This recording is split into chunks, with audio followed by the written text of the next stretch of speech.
आज इस वीडियो के अंदर हम लोग 20 मिनट्स के अंदर में ये पूरा का पूरा क्वाड्रेटिक इक्वेशन इतने अच्छे से समझेंगे जो आपने पूरे YouTube पे कभी भी नहीं देखा होगा। मेरे पास px नाम का एक क्वाड्रेटिक पॉलिनोमियल है। अगर मैंने इसी पॉलिनोमियल को जीरो के साथ इक्वेट कर दिया तो ये क्या बन गया? ये अब एक क्वाड्रेटिक इक्वेशन बन गया। बस मुझे अपनी लाइफ के 20 मिनट दे दो और ये चैप्टर बढ़िया तरीके से जिंदगी भर याद रखो। क्वाड्रेटिक इक्वेशन एक ऐसा चैप्टर जिसमें बच्चों को काफी ज्यादा दिक्कत होती है और काफी ज्यादा टफ लगता है, लेकिन आज इस वीडियो के अंदर हम लोग 20 मिनट्स के अंदर में ये पूरा का पूरा क्वाड्रेटिक इक्वेशन इतने अच्छे से समझेंगे जो आपने पूरे YouTube पे कभी भी नहीं देखा होगा। तो आ जाइए देख लेते हैं कि ये चैप्टर कैसे अच्छे तरीके से चलाना है। बस मुझे अपनी लाइफ के 20 मिनट दे दो और ये चैप्टर बढ़िया तरीके से जिंदगी भर याद रखो। तो बहुत बड़ा अलर्ट आ रहा है कहीं से कि यहां पर ये वाला जो चैप्टर है ये अगले 20 मिनट के अंदर कंप्लीट हो जाएगा। तो चलिए शुरू करते हैं। देखो यार, सबसे पहले अगर हम लोग क्वाड्रेटिक इक्वेशन नाम के चैप्टर को पढ़ रहे हैं तो कहीं ना कहीं क्वाड्रेटिक पॉलिनोमियल को तो लाना पड़ेगा ना बीच में। तो लेके आ जाते हैं क्वाड्रेटिक इक्वेशन से पहले क्वाड्रेटिक पॉलिनोमियल को। देखो, मैंने बोला कि अगर मेरे पास px नाम का एक क्वाड्रेटिक पॉलिनोमियल है जहां पर अगर मैं इसी पॉलिनोमियल को जीरो के साथ इक्वेट कर देता हूं, बहुत अच्छे तरीके से समझना, मेरे पास px नाम का एक क्वाड्रेटिक पॉलिनोमियल है। अगर मैंने इसी पॉलिनोमियल को जीरो के साथ इक्वेट कर दिया तो ये क्या बन गया? ये अब एक क्वाड्रेटिक इक्वेशन बन गया। मैंने बोला चलो एक एग्जांपल से समझते हैं। यहां पर अगर हम बात करें तो ax square plus bx plus c, ये क्या है? ये है क्वाड्रेटिक पॉलिनोमियल का एक जनरल फॉर्म, यानी ये उसकी जीएफ है। सीधी भाषा में बोले तो ये कौन है सर जी? ये उसकी जीएफ है। ठीक है, अब ये जो उसकी जीएफ है इसको अगर हम जीरो के साथ इक्वेट कर देंगे ना, जब हमने इसको जीरो के साथ इक्वेट किया तो अभी जब हमने जीरो के साथ इक्वेट नहीं किया तब तक तो ये क्वाड्रेटिक पॉलिनोमियल था। जैसे ही जीरो के साथ इक्वेट कर दिया तो क्या हो गया? ये क्वाड्रेटिक इक्वेशन बन गया। ठीक है जी, तो जनरल फॉर्म यानी कि इसकी GF of a quadratic equation is ax square plus bx plus c बराबर 0, जहां पर a, b और c आपके पास belongs to, इसका मतलब होता है belongs to। अब belongs to मतलब कैसे? अरे यार किशोर सर, आप तो सिंधी हो, यानी कि you belongs to Sindhi family, मैं राजपूत हूं यानी कि I belongs to Rajput family, ऐसा। तो ये belongs to रियल नंबर, यानी a हो गया, b हो गया, c हो गया, ये सारे के सारे रियल नंबर हो सकते हैं। अब रियल नंबर का मतलब क्या है? कि रैशनल भी हो सकता है और ये इरैशनल भी हो सकता है। क्लियर हो गया? ठीक है, अब देखो बहुत ज्यादा अच्छे तरीके से बात को समझना। बात पूरी की पूरी वही है। आप लोग पॉलिनोमियल में x की वैल्यूज निकालते थे, जीरोस निकालते थे, वही जो x की वैल्यूज आप निकालते थे उनको आप लोग क्या बोल देते थे? जीरोस बोल देते थे। नाम चेंज हो गया, क्यों? क्योंकि जगह चेंज हो गई। ये पॉलिनोमियल भाई साहब, जब आप x की वैल्यू निकाल रहे हो तो जीरोस बोल रहे हो। ये इक्वेशन वाले भाई साहब, जब आप x की वैल्यूज निकालोगे तो आप रूट्स बोल दोगे। क्या बोल दोगे? रूट्स बोल दोगे। तो roots of a quadratic equation में जब आपने पॉलिनोमियल को जीरो के बराबर रखा, be a quadratic equation, then the zeros of the polynomial px, जब आप इसके जीरोस को फाइंड करोगे, बात पॉलिनोमियल की चल रही है, जब आप इसके जीरोस को फाइंड करोगे तब आप उसको रूट्स कह दोगे उस पर्टिकुलर इक्वेशन के। यानी जब आप इधर से x की दो वैल्यूज निकालोगे ना, जब आप इधर से x की दो वैल्यूज निकालोगे ना, तो पॉलिनोमियल के केस में तो आप जीरोस कहते थे, लेकिन इस केस में उसका नाम बदल जाएगा और क्या हो जाएगा? रूट्स हो जाएगा। क्लियर हो गया? ठीक है सर, क्लियर हो गया। अगर आपके पास x की कुछ भी एक वैल्यू आई और अगर आपने उसको पॉलिनोमियल के अंदर डाला तो आपको एज अ होल जीरो ही मिलने वाला है। ठीक है, समझ गए? समझ गया सर। कुछ क्वाड्रेटिक इक्वेशन के एग्जांपल्स हैं, जैसे जैसे जैसे अच्छे तरीके से देख लो भाई। एक तो है आपके पास 3x square plus 2x plus 5 बराबर 0। अगर आप इसको ax स्क्वायर, देखो अगर आप इसको ax square plus bx plus c बराबर 0 के साथ कंपेयर करोगे तो यू विल गेट a बराबर 3, b बराबर 2 और c बराबर कितना आ जाएगा? 5 आ जाएगा। ठीक है, ठीक है। अब जब आपने इसको थोड़ा सा अरेंज करके अगर कंपेयर करा दो, देखो ये रहा ax स्क्वायर प्लस आपके पास ये रहा bx प्लस नहीं तो फिर माइनस ही सही, और प्लस आपके पास c बराबर कितना हो जाएगा? 0। तो a यहां पर कितना है? माइनस का 5, b यहां पर कितना है? 3, c यहां पर कितना है? 12। ऐसे इसको अरेंज नहीं करना, ये क्वाड्रेटिक इक्वेशन को अरेंज करना है। तो इसको अगर हम लोग लिखेंगे अच्छे से तो क्या लिखेंगे? Minus 5x square plus 3x और प्लस आपके पास 12 बराबर हो जाएगा कितना जी? 0। तब अगर आप कंपेयर करोगे ax square plus bx plus c से तो a b c की वैल्यूज आपको मिल जाएगी।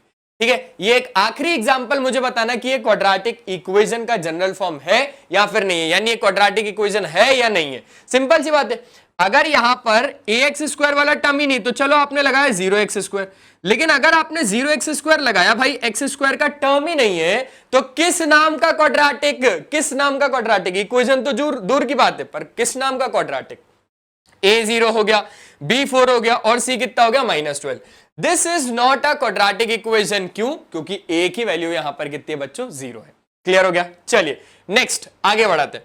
अब जैसे ही हम लोगों ने चीजों को आगे बढ़ाया, हमने देखा भाई साहब ये तो बहुत ज्यादा आगे की चीज आ गई। देखो नोट पॉइंट क्या है, quadratic polynomial has real zeros. Polynomial की बात चल रही है इसलिए जीरोस वर्ड का यूज कर रहे हैं। इट कैन हैव एटमोस्ट, यानी ज्यादा से ज्यादा, ज्यादा से ज्यादा, एटमोस्ट का मतलब क्या है, ज्यादा से ज्यादा, ज्यादा से ज्यादा 2 जीरोस हो सकते हैं। क्यों 2 जीरोस होंगे? क्योंकि जिसकी जितनी चादर वो उतने पैर फैलाएगा, जिसकी जितनी डिग्री वो उतने जीरोस देगा। डिग्री कितनी है क्वाड्रेटिक पॉलिनोमियल की? 2। क्वाड्रेटिक इक्वेशन की 2, यानी एक्स की कितनी वैल्यूज निकल सकती है? 2। सिंपल सी बात है। एक्स एक्सिस पे वो कितनी बार इंटरसेक्ट करेगा? जब हम लोग क्वाड्रेटिक पॉलिनोमियल का पैराबोला बनाते हैं तो एक्स एक्सिस को कितने पॉइंट पे इंटरसेक्ट करता है? 2 एटमोस्ट, यानी ज्यादा से ज्यादा 2 पॉइंट पे। It follows from this a quadratic equation can have at most 2 real roots। पूरा सेम टू सेम मैंने बोला ना, पूरा पॉलिनोमियल का केस है, बस उठा के उसका नाम चेंज कर दिया, पॉलिनोमियल की जगह इक्वेशन लगा दिया, उसके रूट्स नहीं निकालते थे। देखो पॉलिनोमियल की जगह इक्वेशन कर दिया। हम पॉलिनोमियल के केस में जीरोस निकालते थे, इस केस में हम रूट्स बोल देंगे। आसान है, पूरा का पूरा सब कुछ वही है। ठीक है जी, चलिए तो finding the roots of a quadratic equation is known as solving the quadratic equation. जब अब आप एक्स की वैल्यूज को निकालोगे, यानी जब आप उसके रूट्स को निकालोगे, यानी आप उस क्वाड्रेटिक इक्वेशन को सॉल्व कर रहे हो। अगर आप उस क्वाड्रेटिक इक्वेशन को सॉल्व कर रहे हो, यानी आप उसको क्या बोल दोगे, सॉल्विंग द क्वाड्रेटिक इक्वेशन। बस वही सिंपल सी बात है। चलिए तो आगे देख लेते हैं जी। Solution of a quadratic equation by factorization method. सबसे पहला मेथड है क्वाड्रेटिक इक्वेशन को सॉल्व करने का, वो है फैक्टराइजेशन मेथड। इसको कैसे करते हैं भाई, जो एक्स स्क्वायर का कोफिशिएंट होता है, जो एक्स स्क्वायर का कोफिशिएंट होता है और जो कांस्टेंट टर्म होता है, मैं तो बोलता हूं उन दोनों का आप कर दो प्रोडक्ट। 5 1 जा कितना हो जाएगा 5। अब इसी 5 से आपको 2 नंबर ऐसे लेके आने जिसको माइनस प्लस करने पर आपको 6 मिलता हो और प्रोडक्ट करने पर आपको 5 मिलता हो। तो देखो 5 1 जा 5 और 1 1 जा 1। 5 और 1 को देखोगे तो आपको कितना मिल जाएगा, 6 मिल जाएगा, और 5 1 जा 5 मिल जाएगा। माइनस प्लस करने पर 6 आ रहा है, यानी प्लस करने पर 6 आ रहा है, और प्रोडक्ट करने पर 5 आ रहा है। तो क्या दिक्कत है, हो गया काम। एक्स स्क्वायर प्लस, इसको तोड़ के लिखना है, इसको तोड़ के 5 + 1 इंटू एक्स प्लस 5 बराबर 0। आप मेरे को कमेंट सेक्शन में बताना इसी फैक्टराइजेशन को, मेथड को हम एक और क्या नाम से जानते हैं, क्योंकि हमने बीच वाले टर्म को तोड़ दिया भाई, स्प्लिटिंग द, बिल्कुल इतना ही बताऊंगा, अब आपको बताना है। तो यहां पर जब आप आगे सॉल्व करेंगे तो देखो 5x + x + 5 बराबर 0। इन दोनों में से x कॉमन आ रहा है, अंदर आ जाएगा x + 5। इन दोनों में से कुछ भी नहीं कॉमन आ रहा है, यानी 1 कॉमन आ रहा है, तो x + 5। अब आप देखोगे इतने पूरे टर्म और इतने पूरे टर्म में से x + 5 आ रहा है बाहर, तो अंदर आ जाएगा x + 1। जब आप दोनों को 0 के साथ इक्वेट करोगे, जब आप दोनों को 0 के साथ इक्वेट करोगे, यानी x की वैल्यू -5 और x की वैल्यू -1, x की वैल्यू -5 और x की वैल्यू -1। क्या ये चीज अच्छे तरीके से आप लोगों को आ गई जी? हाँ सर आ गई। तो इसी को आप क्या कह दोगे, इसी को आपने कह दिया रूट्स ऑफ क्वाड्रेटिक इक्वेशन। क्या बोल दिया? इसी को आपने बोल दिया रूट्स ऑफ क्वाड्रेटिक इक्वेशन। क्या इधर तक सॉर्टेड है? पूरा सॉर्टेड है, ठीक है। इसी के ऊपर एक क्वेश्चन और देख लेते हैं, थोड़ा महंगा वाला देखते हैं, महंगे वाले में मजा आता है ना। एक क्वेश्चन है x² + 2√2 इंटू एक्स -6 बराबर 0। अब आप लोगों के सवाल होंगे कि सर इस वाले पर्टिकुलर क्वेश्चन को हम लोग कैसे करें, कैसे करें? मैंने बोला भाई सेम टू सेम मेथड है। आपको क्या करना है, 1 का और 6 का प्रोडक्ट करना है। 6 1 जा कितना हो जाएगा 6, माइनस प्लस मत देखो, 6 1 जा कितना हो जाएगा 6, ठीक है। 2 3 जा और 3 1 जा, 3 और 2 को प्लस करेंगे तो 2√2 तो नहीं आने वाला। यानी मैंने सोचा कि ये काम करते हैं, हम इस 2 को लिखते हैं √2 इंटू √2, क्योंकि √2 इंटू √2 तो 2 होता है ना, √2 इंटू √2 तो 2 होता है। तो अब देखो 3√2 - √2, 3√2 माइनस √2 इज 2√2, 3√2 माइनस √2 इज 2√2, अरे 3x minus x is 2x। Clear हो गया? तो बस काम हो गया। यहां पर अब आपके पास क्या आ जाएगा, इस 2√2 को मैं लिख रहा हूं 3√2 minus √2, 3√2 minus √2 into x minus 6 बराबर 0। तो ये हो जाएगा x square plus 3√2 into x minus √2 into x minus √2 x minus 6 बराबर 0। इन दोनों में से आपने क्या कॉमन निकाला, x अंदर कितना आ जाएगा, x प्लस 3√2। इन दोनों में से आपने क्या कॉमन निकाला, देखो इस 6 को मैंने लिखा, इस 6 को मैंने लिखा, क्या लिखा भाई, √2 इंटू 3√2। ठीक है, ऐसा मैं लिख सकता हूं √2 इंटू 3√2। तो मैंने यहां पर फोकस करा कि √2 तो दोनों में से कॉमन आ जाएगा। क्या कॉमन आ जाएगा, √2 तो दोनों में से कॉमन आ जाएगा, दोनों में से माइनस आ गया, तो अंदर कितना बच गया, x प्लस, क्योंकि दोनों के माइनस बार, x प्लस 3√2 बराबर 0। इसमें से और इसमें से x प्लस 3√2 बाहर, अंदर कितना आ जाएगा, x माइनस √2 बराबर कितना हो जाएगा 0। x के साथ जब आप इक्वेट करोगे तो माइनस 3√2 और √2, आपको दो वैल्यूज मिल जाएगी x की। क्या ये चीज क्लियर हो गई? आपको x की कितनी वैल्यूज मिल जाएगी, आपको x की दो वैल्यूज मिल जाएगी। इतना चेक कर लो भाई, इतना चेक कर लो। ठीक है, क्लियर है? चलो तो अब आ जाओ आगे को देख लेते हैं। तो ये वाले क्वेश्चन भाई जल्दी से बता दो कि पैक कर दूं क्या? ये वाले दोनों क्वेश्चंस आप लोग ट्राई करना और इसका आंसर आप लोग मेरे को कमेंट सेक्शन में बताना। डन है? ठीक है, आगे बढ़ाते हैं। अब यहां पर अच्छे तरीके से हमने अभी तक क्या क्या समझा वो दिखाता हूं। हमने क्वाड्रेटिक इक्वेशन को समझा कि क्वाड्रेटिक इक्वेशन का जनरल फॉर्म क्या होता है, ax² प्लस bx बराबर 0 है ना, प्लस c बराबर 0, जहां पे a b और c किसको बिलोंग करते हैं, रियल नंबर को। यानी ये रैशनल भी हो सकता है, इरैशनल भी हो सकता है। a कभी भी 0 नहीं हो सकता, अगर 0 हो गया तो भाई x² वाला टर्म ही गायब। यानी हम किसके लिए खेल रहे हैं, लीनियर इक्वेशन के लिए नहीं, हम क्वाड्रेटिक के लिए खेल रहे हैं। जब आप x की वैल्यूज को निकालते हो यानी आप उसको क्या बोल रहे हो, रूट्स, है ना। जब आप x की वैल्यूज को निकालते हो तो आप उसको क्या बोलते हो, रूट्स। तो कितने नंबर ऑफ रूट्स पॉसिबल है, सर जी एटमोस्ट 2 रूट्स। एटमोस्ट का मतलब ज्यादा से ज्यादा 2 रूट्स, कम से कम एक भी हो सकता है लेकिन ज्यादा से ज्यादा 2 होंगे। Method of solving quadratic equation में से सबसे पहला फैक्टराइजेशन जिसको हमने अच्छे तरीके से देख लिया। दूसरा कौन सा है, दूसरा है क्वाड्रेटिक फॉर्मूला, जिसको आप श्रीधराचार्य फॉर्मूला भी बोलते हो। लेकिन इसके बीच आपको एक टॉपिक को पढ़ना पड़ेगा जिसका नाम है नेचर ऑफ रूट्स। तो आ जाओ जल्दी से नेचर ऑफ रूट्स को पढ़ते हैं। देखो यार, नेचर ऑफ रूट्स का मतलब है जब आपको एक क्वाड्रेटिक इक्वेशन मिलेगा ना तो आपको चेक करना पड़ेगा क्या उसके x की वैल्यूज पॉसिबल है या फिर नहीं है। यानी क्या उसके x की वैल्यूज यानी कि रूट्स पॉसिबल है या फिर नहीं है। तो उसको चेक करने के लिए आपको निकालना पड़ेगा डिस्क्रिमिनेंट। अब ये डिस्क्रिमिनेंट क्या होता है, डिस्क्रिमिनेंट आपको नेचर ऑफ रूट्स के बारे में बताता है कि भाई रूट्स कैसे हैं, एग्जिस्ट कर भी रहे कि नहीं कर रहे। तो उसके लिए हम लोगों को डिस्क्रिमिनेंट को निकालना होता है, यानी नेचर ऑफ रूट्स को, रूट्स के बारे में बात कर रहे हैं। डिस्क्रिमिनेंट का फॉर्मूला होता है b² माइनस 4ac। अब ये b, a और c कहां मिलेगा, यहीं पर मिलेगा। जैसे ही आपको b, a और c मिल गया तब आपने क्या बोला कि पॉसिबिलिटीज क्या क्या हो सकती है भाई, 3 पॉसिबिलिटीज हो सकती है। या तो x की वैल्यूज निगेटिव आए, या तो x की वैल्यूज पॉजिटिव आए, या तो फिर 0 आए। इसके अलावा तो कोई और पॉसिबिलिटी नहीं है ना। ऐसे ही डिस्क्रिमिनेंट की भी 3 पॉसिबिलिटी हो सकती है, या तो 0 से छोटी यानी कि नेगेटिव वैल्यू, अगर नेगेटिव वैल्यू आई यानी b² minus 4ac less than 0 आया, यानी नेगेटिव अगर आया, अगर डिस्क्रिमिनेंट नेगेटिव आया तो वहां पर रियल रूट्स नहीं होने वाले। अगर डिस्क्रिमिनेंट 0 के बराबर आया यानी अगर डिस्क्रिमिनेंट पॉजिटिव नहीं नेगेटिव नहीं 0 आया तो वहां पर 2 इक्वल रियल रूट्स होंगे, यानी x की वैल्यूज दोनों इक्वल होंगी। अगर डिस्क्रिमिनेंट 0 से बड़ा आया यानी x की यानी डिस्क्रिमिनेंट की वैल्यू अब पॉजिटिव की साइड जा रही है, अगर पॉजिटिव आया यानी वहां पर 2 डिस्टिंक्ट रियल रूट्स होने वाले हैं। कैसे, 2 डिस्टिंक्ट रियल रूट्स। ठीक है सर, इसके बारे में हम बात कर लेते हैं। तो अगर ये तीनों कंडीशन में से अगर आप पहली वाली को पकड़ोगे, पहली वाली है लेस देन 0 में b² माइनस 4ac भी लेस देन 0 यानी नो रियल रूट्स, यानी x की वैल्यूज आएंगी ही नहीं।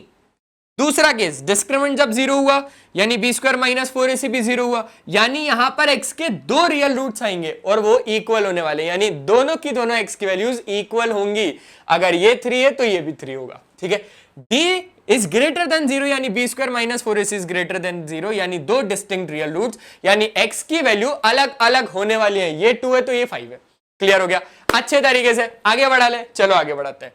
तो जब हम लोगों ने अब क्वेश्चंस को करा तो भाई यहां पर बोल रहा है एक्स स्क्वायर प्लस के एक्स प्लस 2 समथिंग बराबर 0, और आपको कह दिया गया है कि जो यहां पर कंडीशन है ना, यहां पर जो रूट्स है ना वो इक्वल है, रूट्स आर इक्वल। अब इक्वल का क्या मतलब है कि जब आपने इस पूरे को कंप्लीट से खोला, 4k एक्स माइनस के टाइम्स ऑफ के माइनस 1 का स्क्वायर, यानी के स्क्वायर माइनस के प्लस 2 बराबर 0।